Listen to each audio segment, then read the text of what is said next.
Sunday night, and I'll see you tomorrow again at our house Mondays. Here we have Dara Khosrowshahi, sort of hiding behind bars. No, he's not in jail, ladies and gentlemen. I wish he was. That's where he deserves to be. But the guy has a massive, massive public image problem, right?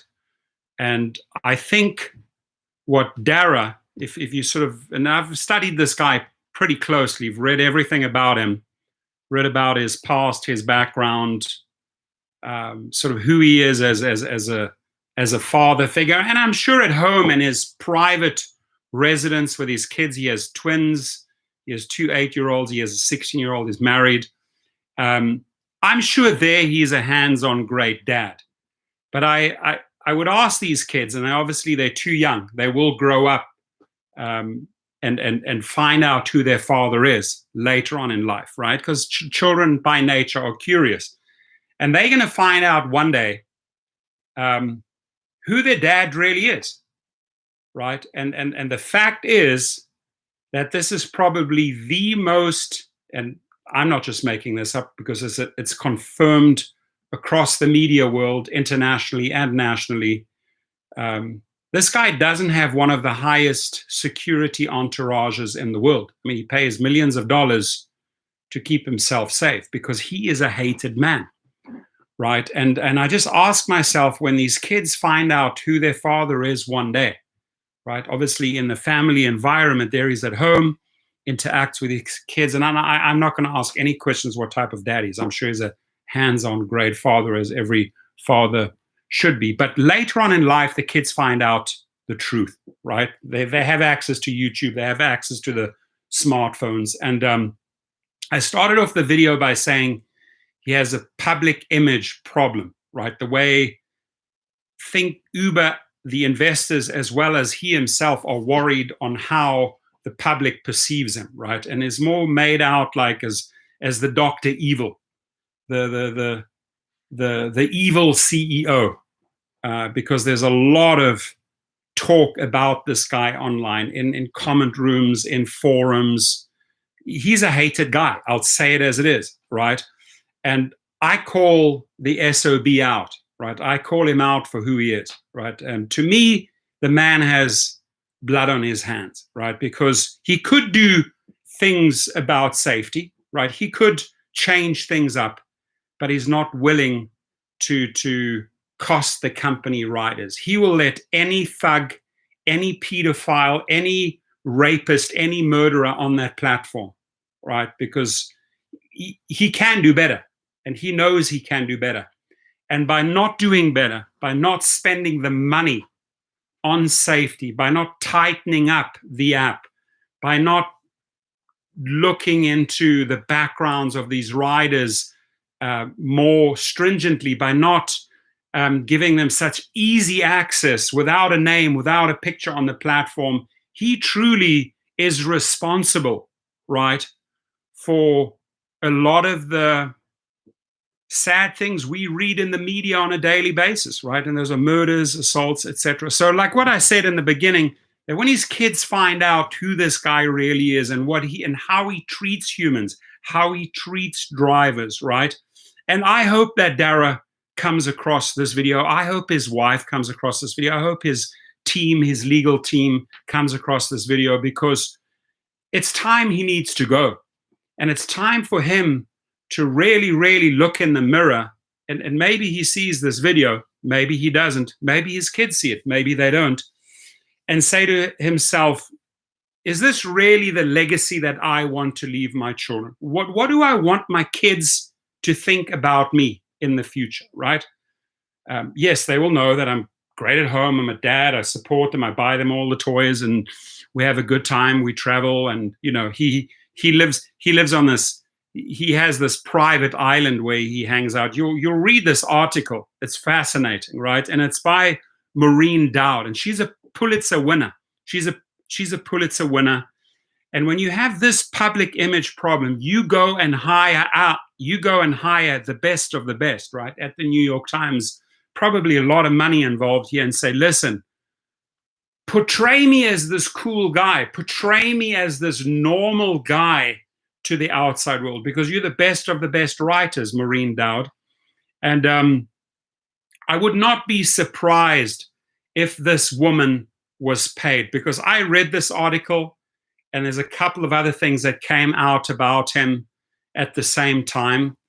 And I say to myself, this is very, very evident what's going on here. He has a massive, massive public image problem, does not like the way the world sees him or sees Uber, right?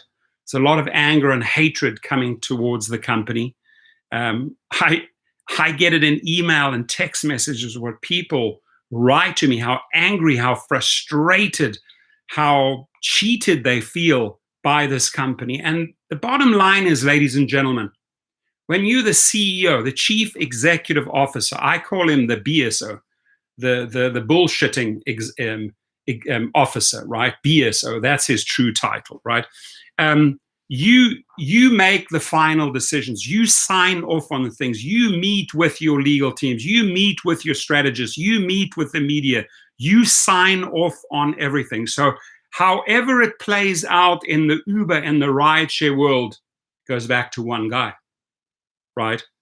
And again, these kids of his, they're 8 years old.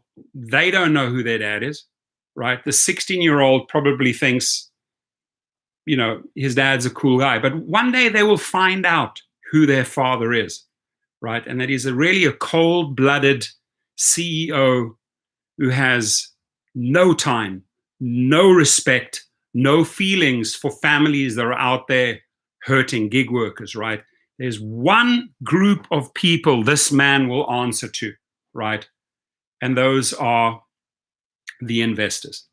In fact, he just recently said that his executives are overpaid. So he's basically taking the supersonic salary and throwing his own executives under the wheel, right? Saying, you know, you guys are overpaid, right?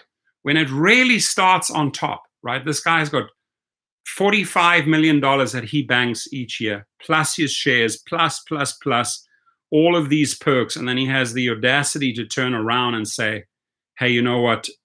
Our executives are overpaid. Yes, they're overpaid, but the person who is overpaid the most is Dara Khosrowshahi. And the person that makes the worst decisions for humans, for individuals, for gig workers is Dara Khosrowshahi, right?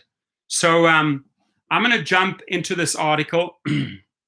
There's two stories I'm going to cover here. And the one is, it says, Uber CEO says he nearly got killed while delivering for Uber Eats on a bike in San Francisco.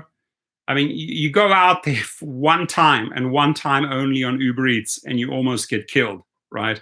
But we'll get to that. What's more interesting, I think, is this paid article, and I'm pretty sure it's paid, to make him look super cool, right? To make him look normal and like, you know, hey, this is how I would like the public to perceive me. Don't be fooled, my friends. We know, I know who the true Dara Khosrowshahi is, and one day, sadly, his kids will also find out who the true Dara Khosrowshahi is. So I want to say good evening to El Chupas, hola amigo, Jimmy, 49ers faithful, Joey Driver for you, Matt, 5656, Robert Udler, CZ Panama, Marco Trapoya, the breathtaking nature, amazing. I welcome you all, as well as there's 58 people in the room. Smash that like button. This is going to get interesting. This should be an interesting 20, 30, 40 minutes, right? So I was just cutting into a juicy piece of steak that the chief executive of Uber, Dara Khosrowshahi, had grilled and plopped onto my plate when one of his 8-year-old twins asked me, who was your worst interview and who was your best? Now, again, I'm not buying that, because that's not what an 8-year-old would turn around to a journalist. They don't even know who this character is, this Maureen Dord. And is that the first question that they are going to ask this woman? Who was your worst interview and who was your best? Now, I would understand if a 13, 14, 15, 16, 17, 18-year-old would ask that question. But I'm questioning, I'm already questioning the authenticity of this article because A, I think it's paid to make him look cool, and B, I'm questioning this opening line that an 8-year-old would say, who was your worst interview and who was your best? Right? As if 8-year-olds have read multiple interviews by people and can actually come up with that type of question. That is not what an 8-year-old asks, right? I replied that Kevin Costner was one of my least favorite because he was at the height of his fame and acting very sniffy, and Tom Ford and Elon Musk were two of the most fun because I enjoy writing about operatic characters with out-of-this-world proclivities. No idea what that word means. Mr. Khosrowshahi's wife, Sydney Shapiro, looked across the kitchen table at her husband with a sultry Lauren Bacall smile. You need to up your eccentricity, she said teasingly. He looked back at her, amused. His 16-year-old son, Dara's 16-year-old son, jumped in with an assist. My dad's a lizard person, he said. The teenager said he had found a random post on the internet. So the 16-year-old is on the internet reading about his dad, right? And I'm sure I'm sure this kid has read a lot about his father, right? But obviously, this is a orchestrated interview, and I'm sure that Dara Khosrowshahi in some way has the final say what gets published here and what doesn't, especially when his kids are involved. My dad's like a lizard person, he said. The teenager said he had found a random post on the internet about a conspiracy theory contending that his father, Queen Elizabeth, George W. Bush, and Bob Hope are all lizard people. They're reptilian aliens that can shapeshift and control the world, he explained. Just know that if you pour water on him, he will melt. If he gets aggressive, don't move. He can only see you if you're moving. Very, very interesting words from a 16-year-old about his father, don't you think? Tim Olsen's in the house. Rafael Hernandez is in the house. So yeah, let's dive straight in here because it's going to get interesting. Actually, Mr. Khosrowshahi is 52 years old, my age, is weirdly normal for Silicon Valley. He's not growing a Neanderthal beard, living off salt juice or summering in outer space, but rather bucolic Whidbey Island, a brief ferry ride from Seattle, right? So I'm just waiting for the page to load a bit there. For anyone that's coming in, we're covering two articles today. The one is from the New York Times.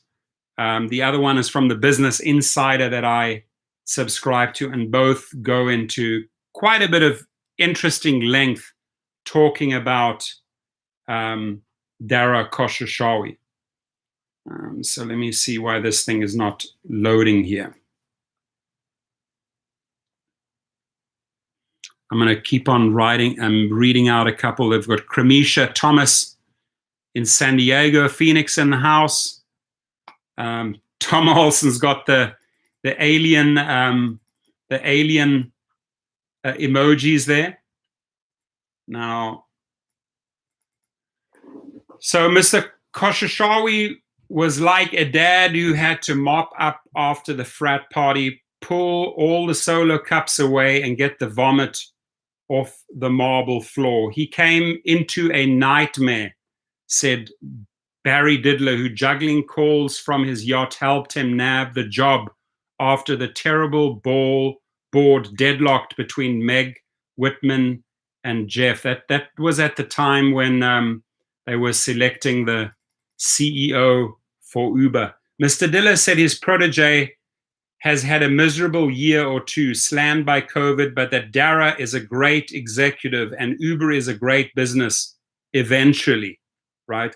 In his 2019 book, Super Pumped, The Battle for Uber, soon to be a Showtime drama by the Billions team, the New York Times reporter Mike Isaac wrote, for some, there remains a lingering persistence concern. Is Uber under Dara Khosrowshahi still going to swing for the fences, or has Uber lost its appetite for moonshots and world domination? The alluring Travis-like quests that attracted them to the company in the first place. Can this rational, charming chief without the edge, ego, or cult following of wacky founders succeed in today's insane economy? Does the incredible shrinking kingdom of Uber still dream big? Right now, I dream about pushing a button and getting a piano delivered to your home in an hour and a half, Mr. Khosrowshahi said. I think that'd be really cool. Now, can you relate to that, right? Can you relate to this individual when he says, right now I dream about pushing a button and getting a piano delivered to your home in an hour and a half? Not everyone has the money to buy a piano or a Steinway like Dara Khosrowshahi. So that sentence to me shows, just like in an interview, how out of touch he is with the real world, right? You and I are not going to get on the phone and order a piano and expect it to be delivered. And this is like one of his first replies in an interview, right? So, like, are you that socially awkward? Or did you really not know how to conduct yourself in an interview and relate to the public or to your workforce? And you come with sentences like, right now, I dream about pushing a button and getting a piano delivered to your home in an hour and a half. I just find that so bizarre. I find that so, personally, I find that answer so disconnecting, right? He continued, we'll keep working on go and get. Anywhere you want to go, anything you want to get, however you want to get it, we'll be there for you. Now, that to me is an intelligent answer. Is the era of mercurial jerk geniuses coming back? I don't think that investors necessarily love them one way or the other, he said, sipping a glass of California Cabernet Sauvignon, his Dutch shepherd Loki curled at his feet. I think the press does and Twitter sphere does, but I think investors like returns. Now let's break down this comment, right? So not once has Uber, the millions of people that have built Uber, not once has that been mentioned so far in this interview with Maureen Dowd. But he's talking about investors already. And he says, but I think investors like returns. So that should tell you something, right? The one group of people that this guy bows down to, right? And I've done more obscene things in other live feeds, but are the investors. That is all he cares about. How do these supersonic, wealthy individuals, billionaires, venture capitalists perceive me? And, oh gosh, I got to be nice to them, right? Because they really have the power to keep me in power, right? So to get Maureen Dowd, a Pulitzer winner, to write this piece for Dara Khosrowshahi, I think it's very orchestrated. I think him immediately talking about the investors, he's sending a very clear message to that group of people. This is who I need to be cool to, right? This is who I need to be perceived as as this iconic CEO type of guy. I need to shine for these individuals and these individuals only, right? Another weird thing. I mean, you guys know the Loki character in the Marvel series. I mean, how do you choose that name for your dog, for your shepherd, right? Loki. And if you guys know the character Loki, interesting, right? Anyway, so the toxic Travis culture is gone, but no one seems sure of what the Dara culture is. So let me repeat this, right? The toxic Travis culture is gone, but no one seems sure of what the Dara culture is. Does he worry that this is not as sexy a company anymore as far as attracting investors and talent? Right? Look what they're talking about. Investors and talent. Investors and talent. Is it perceived as sexy enough? Right? So it's a fascinating article, my friends. Mighty Heidi, I see you. Knight Rider, I see you. Acknowledge you. It's Moose is in the house. Alex is in the house. Alex from Chicago. Ken Canavos. Abraham's in the house. I welcome you all. Please smash that like button, right? So he says, my goal in life is not to build the most sexy company, he said. It is to build the best company. Right? That's Dara's reply to that. We know that guy, Travis, there, right? So a glimmer moving fast. Mr. Kalanick undermined his successor at the start, according to Uber insiders. But Mr. Khosrowshahi finessed the founder slowly out of the business.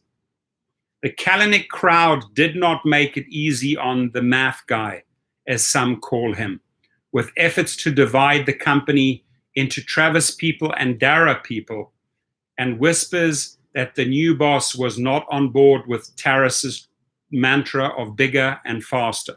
Right, so Travis Kalanick, think what you want of him. I still think without Travis, Uber would have never been born, would have never been as big as it is. And he was a ballsy guy, right? And his mantra, as you can see, is bigger and faster. Now, they were not too hot when this Khosrowshahi guy sort of arrived and tried to finesse himself into the company, right? But what's interesting here, Rideshare Trickster, thank you so much. I appreciate that, right? But what's interesting here is that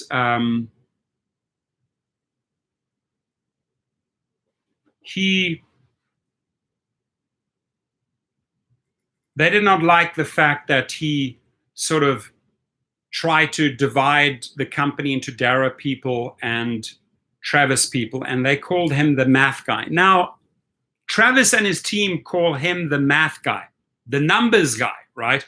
And this really, if you look at what's going on today with numbers, your pay, your cut, your percentage, your earnings per minute, per mile, your weekly earnings, right?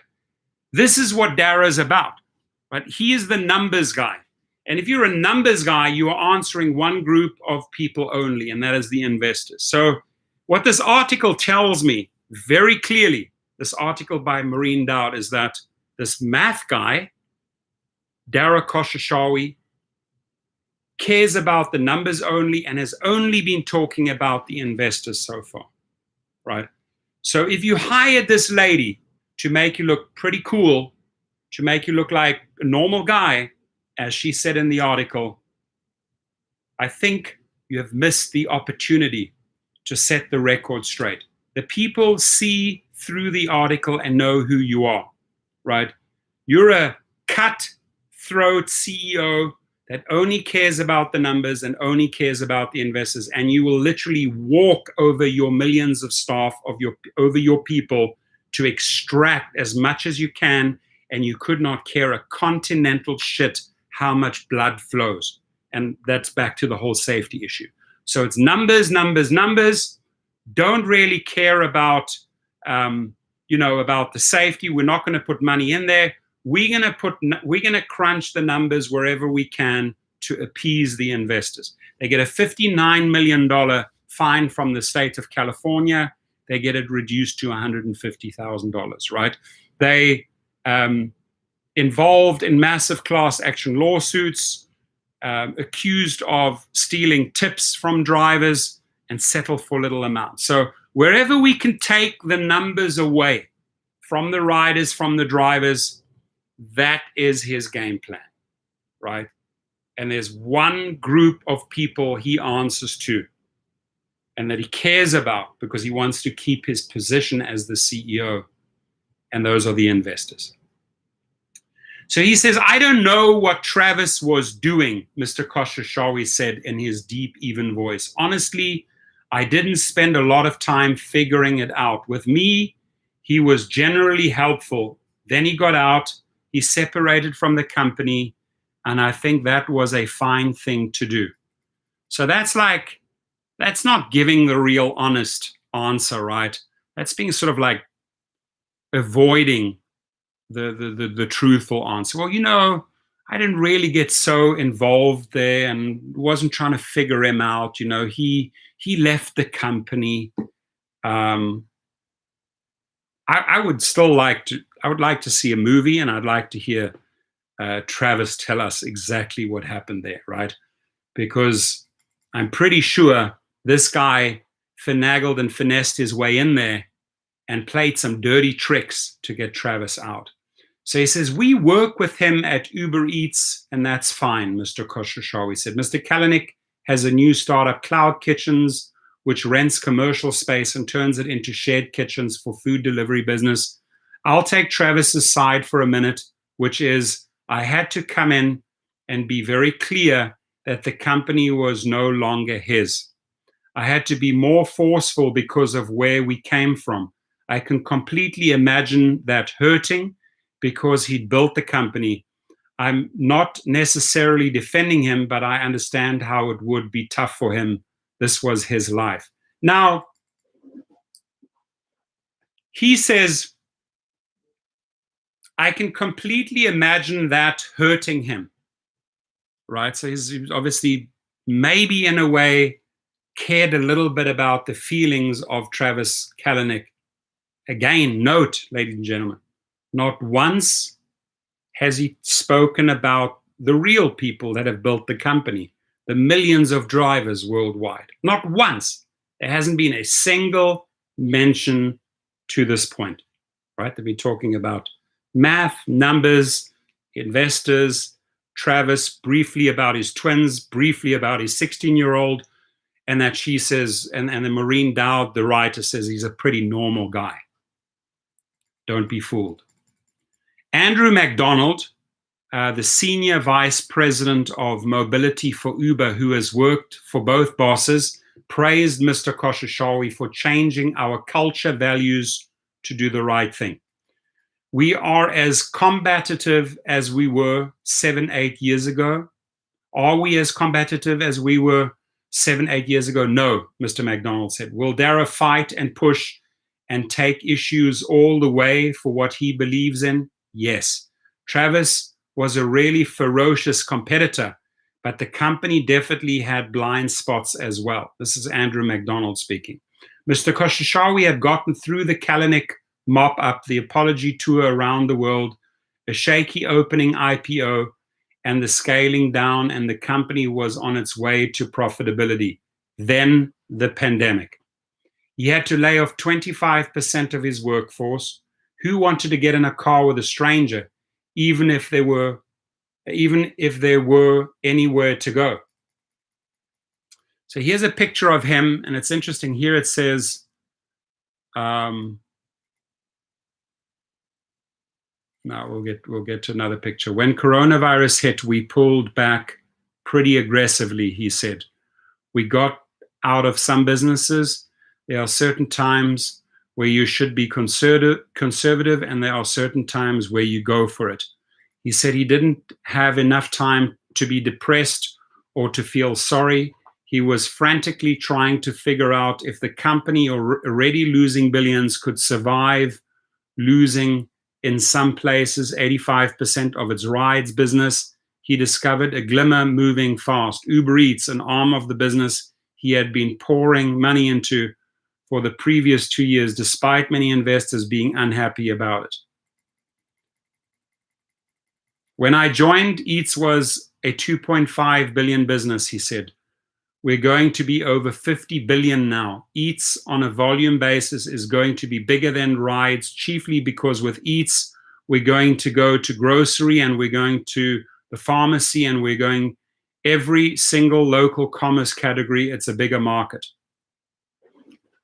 James Clark is in the house. Mr. S is in the house. Isaac Rico's in the house. Tena Marino is in the house. Joam Mehani is in the house. Linda's in the house. I welcome you all. Please smash that like button. We have 98 people in the house. So it hit him. He said that all the businesses he had been shedding, scooters, electric bikes, autonomous cars, flying cars, were a distraction to the mission. People are going to start moving again, and this business, get anything and everything what you want to your house, was going to be bigger than any of us thought it was going to be. A few weeks ago, Mr. Khosrowshahi rode a bike delivering for Uber Eats in San Francisco for 2 days. I was nervous at first, he said, adding that some of it was fun and some of it was rough. I nearly got killed delivering near the baseball park.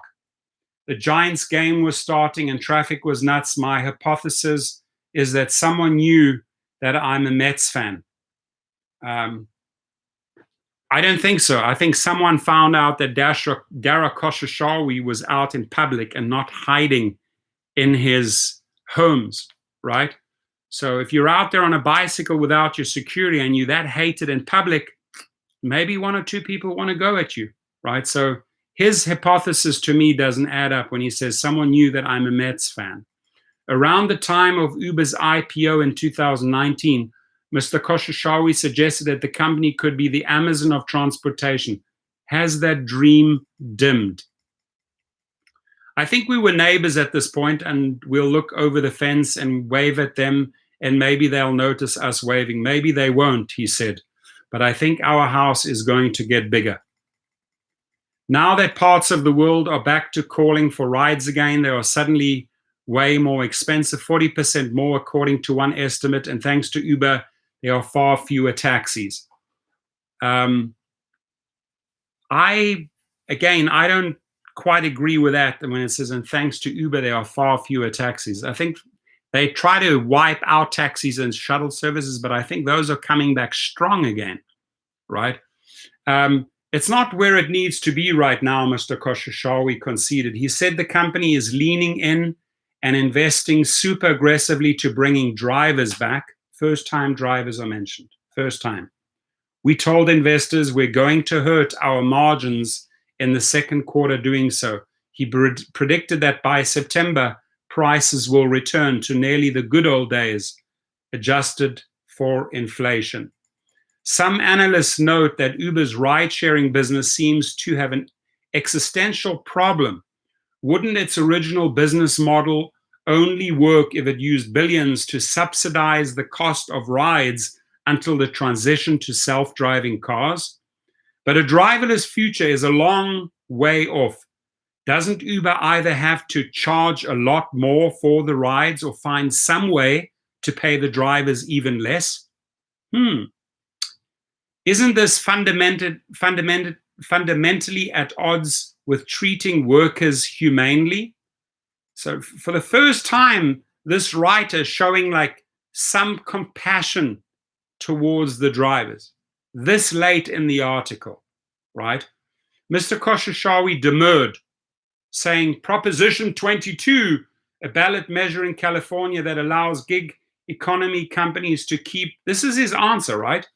A ballot measure in California that allows gig economy companies to keep treating drivers as independent contractors never could have passed in the bluest of blue states unless a lot of drivers supported it. He said that about a year ago, he decided to focus not only on drivers' independence, but also on good pay. So I want to correct this for Mr. Khosrowshahi, because he said Proposition 22 would not have passed in California in the bluest of blue states unless a lot of drivers supported it. Now, granted, there are quite a few drivers in California, but it's not the California drivers that turned Proposition 22 in a victory for Uber. It was the way that Uber and Lyft and DoorDash, with their $200 million, I'll tell you the truth, manipulated the marketing, brainwashing 30 million Californians to believe this is what you need to vote on. The drivers really had never had a say in this. He used the California citizens. He played them. He baited and he switched them. He got their vote and he got to screw over the drivers, right? The drivers truly, truly regret, the few people that have voted on Proposition 22 truly regret and are extremely angry to this very day that, Proposition 22 passed, and that their multiplier was taken away from them, and that the destination filter was taken away from them. There were a lot of bait and switch promises, which leads me to an interesting little piece of information for July the 21st, which is just around the corner. It's only 3 days away, right? And that is that the Rideshare Drivers United, they are conducting, not sure why, there it is, they're conducting a strike. Fight pay cuts and declining rates. Proposition 22 is a fraud. ProAct now. Apps off midnight to midnight, July the 21st. And by the way, LA people, I'm going to be at the event and work the media on July the 21st. I'm going to be there at LAX, right next to LAX, at the In-N-Out, at the strike at 1 p.m. So I hope to meet a lot of the California drivers there. Back to the article, we said Mr. Khosrowshahi demurred, saying that Proposition 22 ballot measure in California that allows gig economy companies to keep treating drivers as independent contractors never could have passed in the bluest of blue states unless a lot of drivers supported it. It's bullshit, right? Again, the media brainwashed 30 million Californians, and they voted to support Uber, not knowing what this is really all about. Scott Galloway, a professor of marketing at New York's University Stern School of Business, compares the Uber chief to Sheryl Sandberg, the pretty face that obscures the damage their firms are doing to society. That's the first time I've been called a pretty face, Mr. Khosrowshahi said wryly before allowing, our system doesn't work for a certain percentage of drivers. Listen to this, right? He says, our system doesn't work for a certain percentage of drivers who can't figure it out. Who can't figure it out. This is how you talk about your drivers, right? He says, and this is like condescending, looking down, says, our system doesn't work for a certain percentage of drivers who can't figure it out, who can't understand how to make it work. Wow. Our system doesn't work for a certain percentage of drivers who can't figure it out, who can't understand how to make it work. So, Mr. Khosrowshahi, I'm addressing you directly here. That is such a condescending slap in the face for the average driver on the road, right? Yes, we are trying to figure out how to make money, but your company, your teams, your legal people, Tony West, you executives, find extremely radical bait and switch measures to manipulate, to program these algorithms to screw hardworking people like the people here in this room over. So to talk to us in that voice shows me as an individual, right, who has studied psychology. I have my master's in psychology and I have a business degree. So, I may not have gone to the best schools as you have, right? But one thing I do understand is business, and one thing I do understand better than you, Mr. Khosrowshahi, is how to treat people and how to talk to people, how to relate to people, how to listen to people, how to get the best out of people. And here you come along in this article through Maureen Dowd and you say, our system doesn't work for a certain percentage of drivers who can't figure it out. No, they're just too stupid. They can't figure it out. Who can't understand. They're just too dumb. They can't understand how to make it work. because they're too stupid. That is what you're telling people here. So you have no class, you have no human touch, right? And this is when I say your children will one day, your 8-year-old twins and your 16, they will one day find out who you truly are. You can paint this picture of a glorious father in your household, but later on in life, when these kids reach 16, 17, 18, 19, 20, they will know that their father went down as the most cutthroat CEO, zero compassion, zero caring for millions of people around the world, extracting, hurting families, taking as much as he can for himself and his investors, right? And kicking hardworking people in the face. This is what your kids are going to understand one day, Mr. Khosrowshahi, or Sydney, whatever your wife's. This is what your kids will understand one day, who this individual really is, right? And when I say, Mr. Khosrowshahi, that you and your investors and your legal team have blood on your hands, I'm not saying that lightly. I honestly mean that, because you truly have the power to do something about safety. You don't want to do anything about safety. Your game plan is to have everyone on the platform, every rider possible.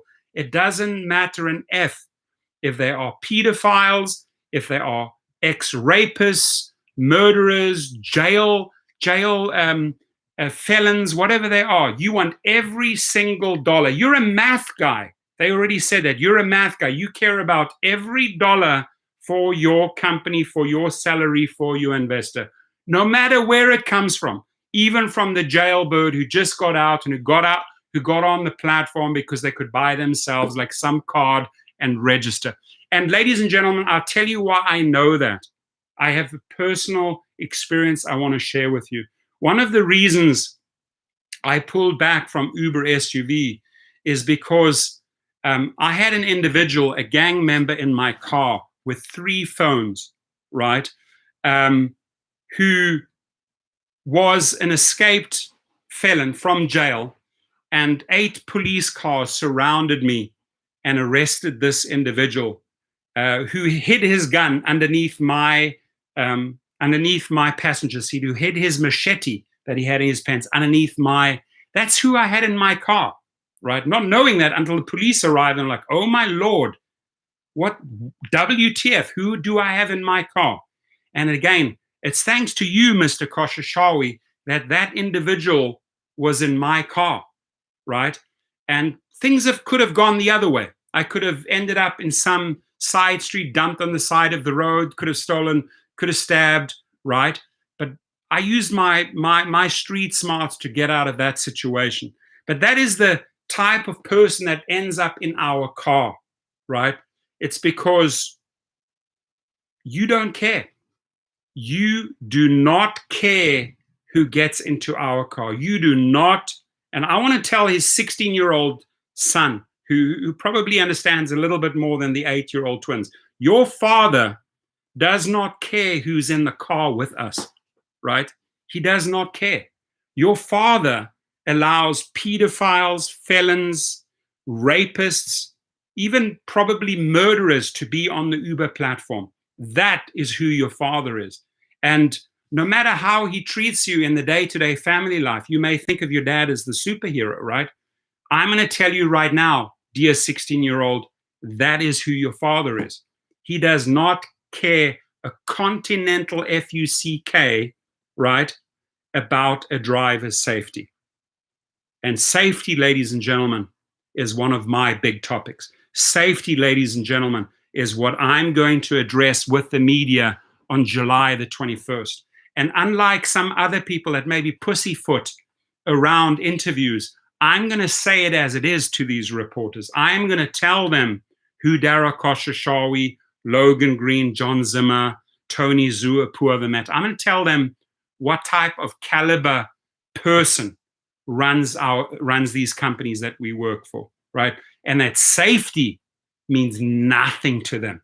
And I'm going to bring a lot of examples to the media so that they can relate to that. I'm going to bring names, incidents, dates just from the last few weeks, stabbings, murder. And I'm going to ask Mr. Khosrowshahi, and I'm going to ask the other people while on camera, what are you doing about that? Do you care about that? Or are you fine with having blood on your hands? Now, media might not like my answer, but this is something America and the world needs to hear. We need to speak the truth. We need to not do the Maureen Dowd Pulitzer prepaid New York Times article, hey, this guy is normal. But we need to hold up the mirror and show the world who these people really are and how they really act and what they stand for. And the fact is, they don't stand for anything. They stand for what ends up in an investor's account and what ends up in their executive account. That's all that matters. And that's why you had this massive clash between Travis's group, right? The bigger, faster group, and the Dara group, the math guy, the numbers guy. Because the numbers guy, that's all he cares about, the numbers. You think safety has something to do with numbers? Oh my God, we have to spend numbers to up the safety. No. That cuts into the numbers. So the math is wrong, right? The math is totally out of whack if we actually have to spend money on safety. So let's not invest where it matters most. Let's not save hands. And again, 16-year-old Khosrowshahi dude, son of Dara, son of Sydney. Listen to me for a second, right? I have a 17-year-old, I have a 14-year-old, I have a 15-year-old, I have a 12-year-old, and I have 5 kids. I talk to my children every day, just as your father talks to you, right? I want you to ask him at the dinner table, or maybe in the next interview when you're sitting around and you can talk to the reporter. Say, hey, Dad, I heard this guy, Rideshare Professor, on one of the videos, and he was talking about safety, about drivers. What are you doing about that, Dad? Are you really helping the drivers? Are you really doing anything for the drivers? Are you really trying to help these drivers get better safety to the app? Or are you truly just a math guy, Dad? So, dear 16-year-old, I don't know you. I don't know your little 8-year-old twin brothers or sisters. I don't know you. I'm sure you're super cool kids, and I'm sure it's super cool to live in that extravagant lifestyle. But I'm going to welcome you to the real world, right? And the real world consists of multiple countries and millions of families around the world who try to care for their families and put food on the table, pay the rent, pay the mortgage, pay the car, right? Maybe people you can't relate to because you frequently stay in very secluded homes and even on your dad's little island, right? Where they don't have Uber, right? So maybe you can't relate to us or the public or to me, the YouTuber who's talking to you right now. But I want you to ask your father and mother at the dinner table or in the next interview, Dad, what are you doing about the safety for millions of drivers around the world? Do you care about them, Dad? Will you do something for them? Will you spend money? Or is it only the investors you answer to, Dad? Ask your dad that question for me, please. So that's the first time I've been called a pretty face, Mr. Khosrowshahi said Riley before allowing. Our system doesn't work for a certain percentage of drivers who can't figure it out, who can't understand how to make it work. I do think that for that percentage, and it's probably 10% of our drivers, but when you're talking about 10% of a million drivers on the road, that's a lot of people who want to earn, and our system isn't working properly for. I don't think that we have to build better safeguards for people who can't make our system quite work the way they want to work, or we're willing to work with regulators to have certain safeguards like minimum earnings.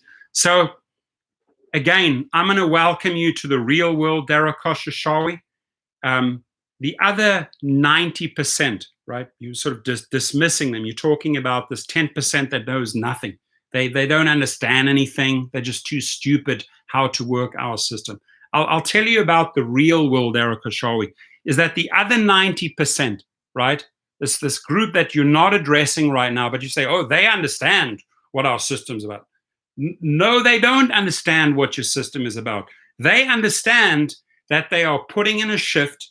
They understand that they want to be kept safe, right? They understand that they want to be paid their worth, right? They understand that they personally are worthy and need to be paid by your company. And you're not taking care of that other 90% that you've dismissed in this article.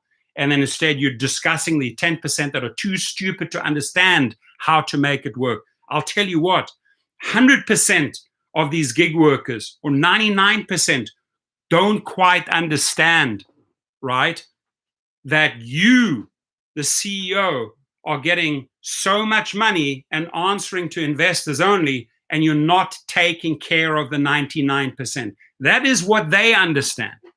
So don't dismiss them with your snobbish, arrogant, condescending way, right? Because you're some fucking high society guy that thinks he can talk down to us. It doesn't work that way in the real world, Mr. Khosrowshahi. So I wasn't surprised to hear that you were a little bit afraid that you almost got killed at that baseball game because maybe somebody thought you were a Mets player. No, I think it's more like somebody saw you in public without your security and maybe have taken a hit on you, right? Anyway, that's my theory. You can have your Mets theory, right? So I do think that we have to build better safeguards for people who can't make our system quite work the way that they want to work. Interesting. Interesting. Now,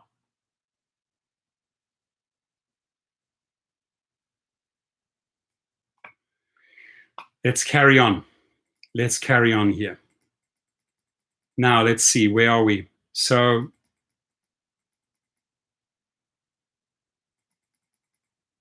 I jumped too far ahead. So, the next part is called, it ain't called laborism.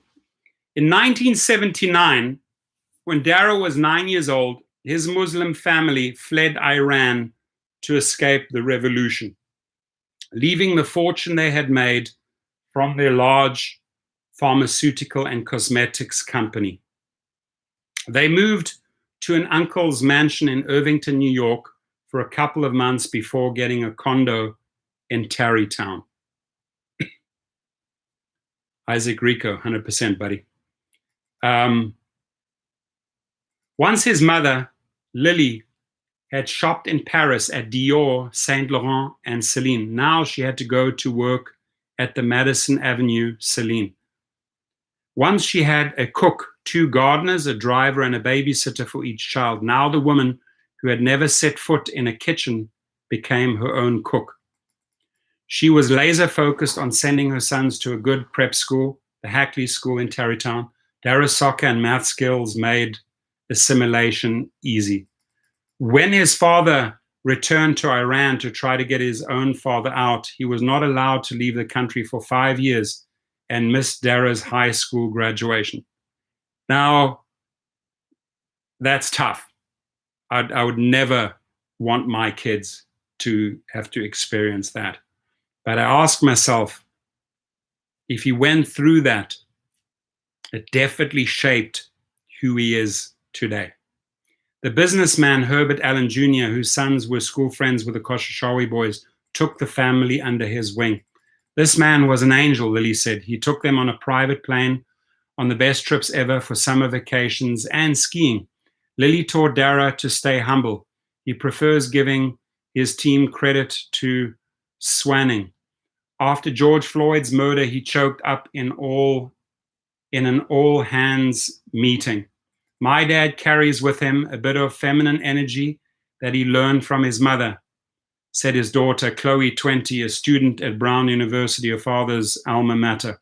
He's bold, but in his own way, a less obvious way, he allows other people's voices to fill the room. Mr. Khosrowshahi said simply, I just grew up in a circumstance where getting along was the way to survive. He is not religious, but is fascinated by religious narratives. Tony West, the chief legal officer of Uber, said that Mr. Khosrowshahi is willing to take on legal risk to fix the Uber workplace. We no longer have forced arbitration for claims of sexual harassment or sexual assault, Mr. West said, adding that in those cases, we no longer use confidentiality agreements. Would Mr. Khosrowshahi want one of his own children to drive for Uber? Yes, he said, but he'd want them to eventually have a full-time job, work in a technical field. I think actually some of the programs that we're having now are to provide a bridge to become a coder or salesperson at Uber to get a free education. So, Mr. Tony West, you guys know enough about him, right? He says that Mr. Khosrowshahi is willing to take on legal risk to fix the Uber workplace. Listen, Tony, you're not going to fool the public and the people and the workforce, right? We know who you are. You're the guy that implements all the verbiage, the legal verbiage, to really hurt and screw over drivers, right? You're the same breed as Mr. Khosrowshahi, right? You are not genuine people that care genuinely about drivers.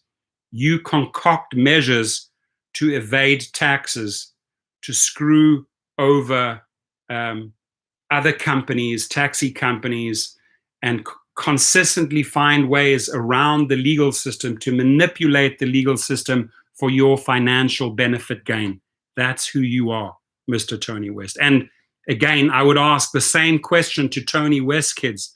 Maybe one day you will find out who your dad is. He might be a pretty cool guy in the family place at home. But what your dad does, just like Mr. Khosrowshahi, is that he finds ways to hurt people financially to the benefit of his account and to the benefit of the investors that he answers to. That is the truth, dear kids, and nothing else. So, would Mr. Khosrowshahi want one of his children to drive for Uber? Now, that's a tough question. I'm going to say, yeah, of course, I'm okay if my kids drive for Uber, but, eventually, I would want them to have full-time jobs, right? Work in a technical field. I think actually some of the programs that we're having right now provide a bridge to become coder or a salesman at Uber to get a free education. Again, stop bullshitting the public, Dara. Stop bullshitting the drivers about your education thing. Very few people used it. Very few people got the education, because when they understood what was behind this free education, that they had to literally drive around the clock, I refer to these 600 hours per week, you burnt them out. They never even managed to get their education, because all they were doing is they were sucked into a vacuum cleaner and drove and drove and drove and drove, and probably never even had the hours to log into their online university account in Phoenix. Again, I know that hurts. I know you don't like to hear that, but that is the truth. Your education program was created to F over drivers. So please don't put this, I care about the education, don't come with those false hopes and with those lies, because the real people on the street, the real people that actually do the work, see through your lies. I personally see through all your lies. That's why I have a YouTube channel with a lot of followers, to expose people like you, Mr. Khosrowshahi, and to show your children and Tony West's children who you really are, who you guys really are. Yes, he said, but he would want them to eventually have a full-time job, right? So he says, free education. The company has an arrangement with the Arizona State University online to cover tuition for the drivers. Ladies and gentlemen, there are very, very, very, very few drivers that actually got that education through Arizona. It was a carrot. It was something they dangled that was really never achievable for the average driver out there. He is more laissez-faire about returning to the office than Jamie Dimon, who recently told the Wall Street Journal, people don't like commuting, but so what? Mr. Khosrowshahi said that because Uber is a combination of the virtual world and the real world that punches you in the face all the time with its unpredictability. You haven't been punched in the face, Dara. I can tell you that right now. You have never been punched in the face. I can tell. Because if you're okay with it, I will gladly do it for you, right? And I'll give you three freebies before I hit back once, right? So I don't think you've ever been punched in the face, right? So that because Uber is a combination of the virtual world and the real world that punches you in the face all the time with its unpredictability, his tech challenges are different than a site for ordering movies. The technology that needs to be built to have that hamburger show up in 30 minutes, guaranteed, is spectacular, he said. If there's a genius coder who's happier coding from Colorado and can come into the office once in a while to get to know his colleagues, it's cool. Disruption, once the mantra of Silicon Valley, has now become a dirty word. What are the ethical boundaries of disruption? I do think there's power in a name, he said. Our system is called capitalism. It's designed to optimize for long-term growth of capital. When people wonder, well, are capital owners advantaged over labor? It ain't called laborism. Aha, very revealing line. But he mused that sometimes the system works too well. I think capitalism has its claws in our democratic societies in ways that has allowed it to overly optimize for its benefit. Dustin is driving, is in the house. Good, welcome, brother. How are you? Torsten's not reading the chat at all. Bad form. No, I'm not. I'm not paying attention to the. Once in a while, I'm looking at the chat room, right? But because this is such a long article, because it is 10:30 at night, and I've been going since 4 a.m. It was a great day. Probably made about $900 today. Right at this point, I'm exhausted, but I really wanted to get this article out because I felt it is important to show the people who this guy really is, right? And then I have bookings at 5 a.m. in the morning. So I hope to squeeze in 4 or 5 hours of sleep. And it's been a long week. Drove insane hours, drove 800 miles the last 2 days just with private clients. Went to Santa Barbara 3 times in 2 days, and working on the house and doing construction. So, you know, for a guy like Dustin who can relate to that because he's also multitasking, has a family, has kids, has his YouTube channel, he'll understand what I'm talking about. So back to the article, got to get to the finishing line here. Matchmaking moms, Washington. No,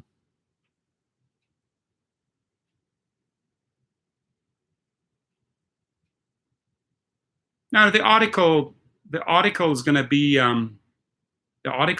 below, right? I mean, unless you want to read along, you can read along. Washington isn't taking a decidedly darker view of Silicon Valley. President Biden named Lina Khan a fan of ratcheting up regulation on tech giants as the chairman of the Federal Trade Commission and signed an executive order zeroing in on anti-competitive practices.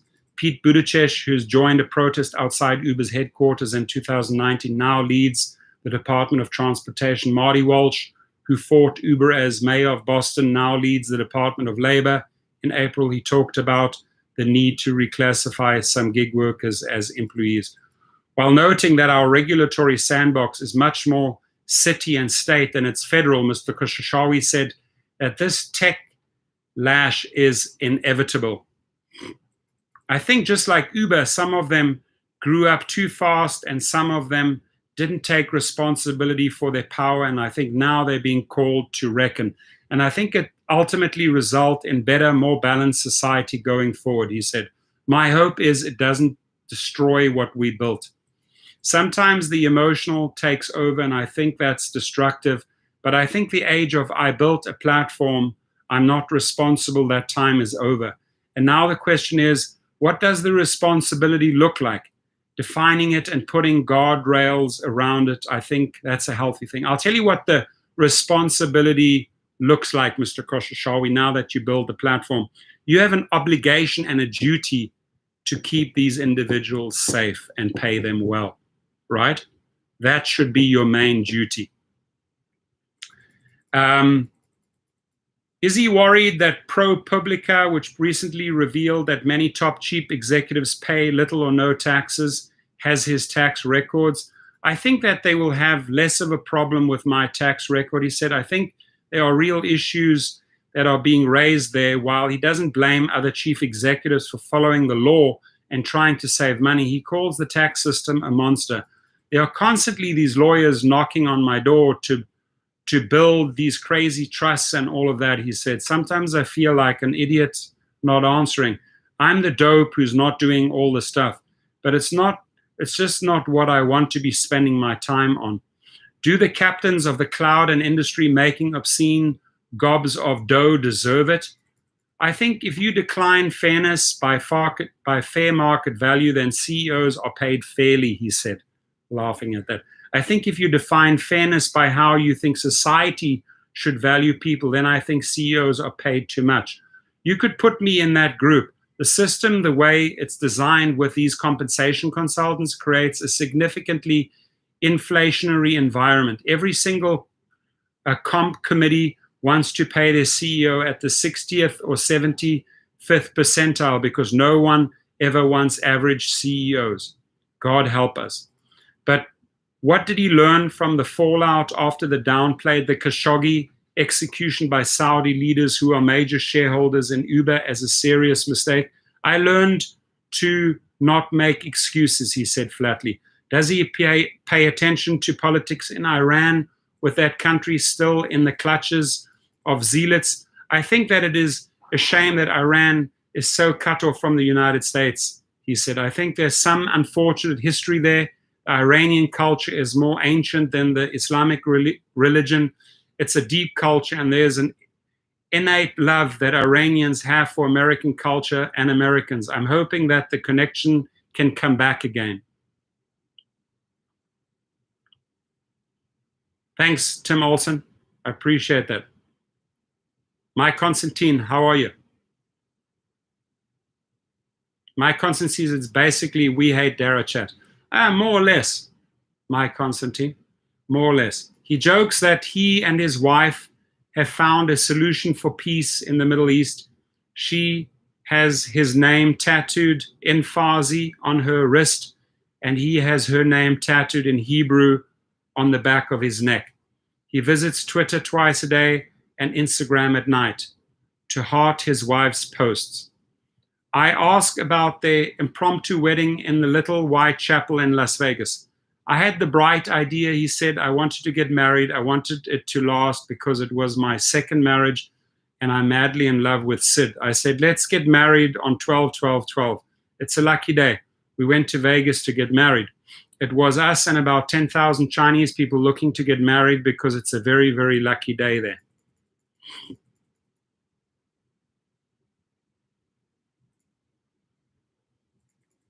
The two were fixed up by Sydney's mother and the mother of one of Dara's friends who were part of a Jewish mothers dating network. She thought he was a CEO egomaniac and that she'd get a free dinner. Chloe, one of the two children from Mr. Khosrowshahi's first marriage, told me later. Oh, so he also has a daughter. Mr. Shapiro, 43, Miss Shapiro, 43, dressed in a black linen top and pants and absently braiding and unbraiding her long blonde hair, said of her mother, she was worried because I graduated college and then I wanted to go work on a farm in Costa Rica, and then I went to Ozfest as a photographer assistant, and she was like, you need to settle down. I couldn't have imagined having anything in common with a CEO. No. Same name, I say it like this, Dara Khosrowshahi. After they had been dating a while, Miss Shapiro told him that he should go to the CEO thing and date a flock of supermodels, and then when he wanted to settle down, come back. He had just gotten divorced, she said. He came back, though. He calls her Shapiro. she calls him dude. Chloe said that the man known as Dad in Silicon Valley takes the role just as seriously at home. When she was little, her father, a fan of Joseph Campbell, Greek myths, sci-fi, and George R.R. Martin, would concoct children's stories and set faraway kingdoms with magical wishing flowers and golden owls that could stop time. Interesting. When Chloe broke the news last year that she was, as she dryly put it, an Iranian lesbian, he gave her a fist bump and told her, "It's the best time in the world to be gay." The family has a more formal home in the Pacific Heights in San Francisco, the city where Uber's headquarters are, but Whidbey is their happy place. And life on the little island seems pretty sweet, even if or perhaps because you can't hail an Uber here. Their brown shingled house has the feel of a fairy tale cottage nestled in an enchanted-looking woods. Mr. Khosrowshahi has a game room where he plays board games and card games with his sons, and he installed a funicular that goes down to the rocky beach on the Puget Sound, which is usually too cold for swimming. Asked how he maintained his preternatural steadiness in the face of the cascading woes of the last few years, he gestured towards his home and family. "I'll always have this," he said. "I think Uber is icing on the cake. It's the big cake, and I want it to be really tasty." There he is. Then confirm or deny. So she asks him some questions, right? Please hit the like button, ladies and gentlemen. Samuel Galeza says, "Can anyone else see the horns on Dara?" Let's see. I can see them. Can you see the horns? So, confirm or deny. Maureen Dowd, that's the Pulitzer winner who's interviewing him, tries to make him look fairly normal or cool in the article, says Travis Kalanick is crazier than Travis Bickle. Dara Khosrowshahi, who is Travis Bickle? Travis sends you emoji-laden texts, is his answer. Sad face. You like the casting choices for Showtime's forthcoming Super Pumped show about Uber. Only if Daniel Day-Lewis plays me. The Lyft co-founders are too nice. I don't think they're nice at all. You love Def Cab for Cutie. In the right pensive moment, absolutely. You would smoke a blunt on Joe Rogan's podcast. Depends on the hour. You believe in aliens, not until I see evidence of them. In college, you introduced yourself as Darren K because you were worried that no one could pronounce your name. But then you stopped using it because you worried that it sounded like a porn name. Confirm those were dark days, he says. Like many a cougar, you enjoy William White's TikTok videos in which the 21-year-old sings 80s songs. I know this makes me really uncool, but I have not gone into TikTok yet. Uber plans on letting people pay for their rides with Bitcoin. I just don't see it. Deny. Raistlin Mager is your favorite Dungeons and Dragons character. I love Dungeons and Dragons, but I don't know that character. You wooed your wife over World of Warcraft. She was a night elf. She played it once and she still loved me afterwards, which is a very strong statement. Your wife wore a Slayer t-shirt to your to your Vegas wedding, and she looked good, he says. You decided to leave Expedia once Barry Diller made Joey Levin the chief executive of IAC. Had nothing to do with that, he answers. When you got the Uber job, your daughter found out via a New York Times push notification. Absolutely true. The Times beat me to the punch. That's it. That was a long, long article in the Business Insider article, ladies and gentlemen. Apostle Floyd, drivers should boycott Uber for 1 month. Thank you, sir. I appreciate you. Much appreciated. High five. Great success. Very nice. So here says Uber CEO says he nearly got killed while delivering for Uber Eats on a bike in San Francisco. Hey, you decide. You guys can decide and make up your mind what you think about the individual that's your boss. I give you my side of the story. I do a lot of research, I can tell you that. Slick Nick is in the house. Swiss Cheese is in the house. We did a whole Dara Khosrowshahi session. Hope you enjoyed it. I'm off to bed. My day starts extremely early.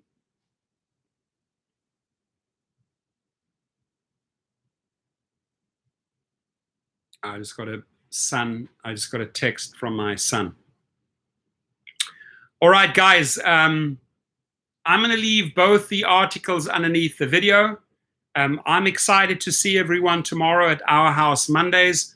Again, I do want to mention on July the 21st, there is a massive nationwide strike. In fact, other countries are participating as well. Fight pay cuts and declining rates. Proposition 22 is a fraud. PRO-ACT now. Strike events. LA, San Francisco, San Diego, Boston, Cleveland, Austin, Tallahassee, and more. I personally, I'm going to be at the LA event at 1 p.m., which is right next to LAX. I hope to see some of the drivers there. Vegas is also going to be striking, correct? This is a nationwide strike. So again, go over to Rideshare Drivers United. I've left the link in some of my previous videos if you want to see where it takes place in the various cities. Driver Steve, I welcome you here. To all of those that I haven't given a shout out, I've sort of read your messages along, but I wanted to get through this long article because it is already almost 11 o'clock and it's been a long day.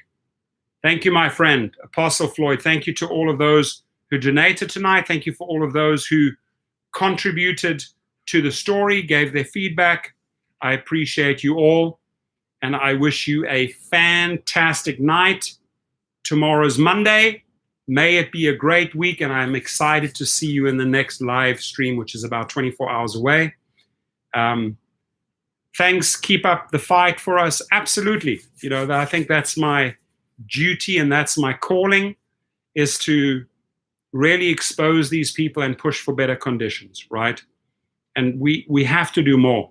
We have to push harder. We have to fight harder.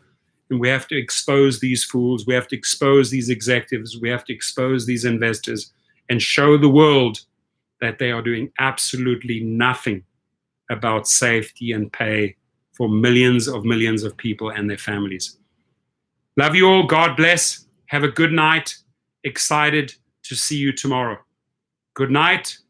Gute Nacht. Buenas noches. Have a good one, everyone. Jacqueline says, how come Professor didn't know marketplace service fee aren't included what is shown as rider paid in the driver app?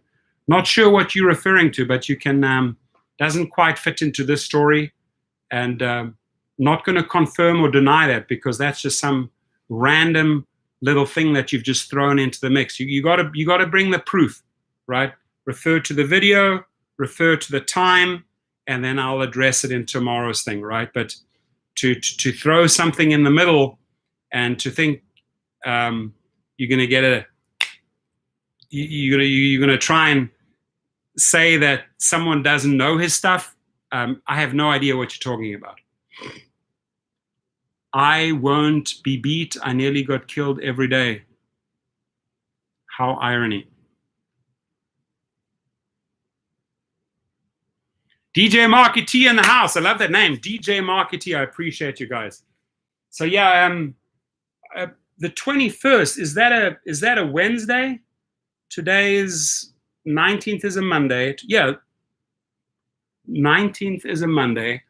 20th is a Tuesday. 21 is a Wednesday. Yeah. So I hope to see a lot of the LA crowd down there at LAX on Wednesday. Get some pictures and, you know, let's go across the road. Let's have In-N-Out.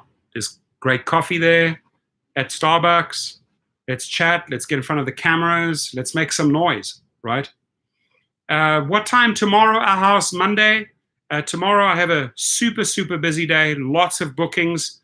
My guess is towards the later afternoon, 4 5 p.m. That's what my guess is. And please share the video. I mean, please share the video in social media, because I think it is important to show, well, firstly, the public should read the New York Times Marine Dowd article, right? And they get their, obviously, they get their impression there. And then they should see how we counter that, right? On what counter arguments we are bringing, right? Because in this interview, in all fairness, it's only him getting to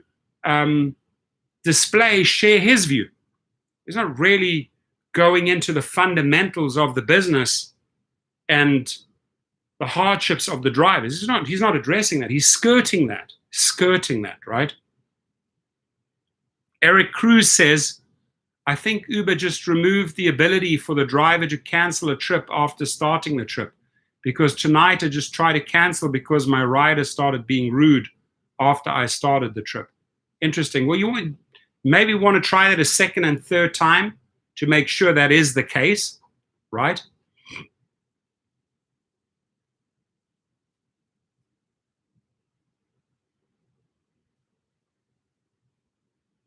Mr. Richards is in the house. Samuel Galezo is in the house.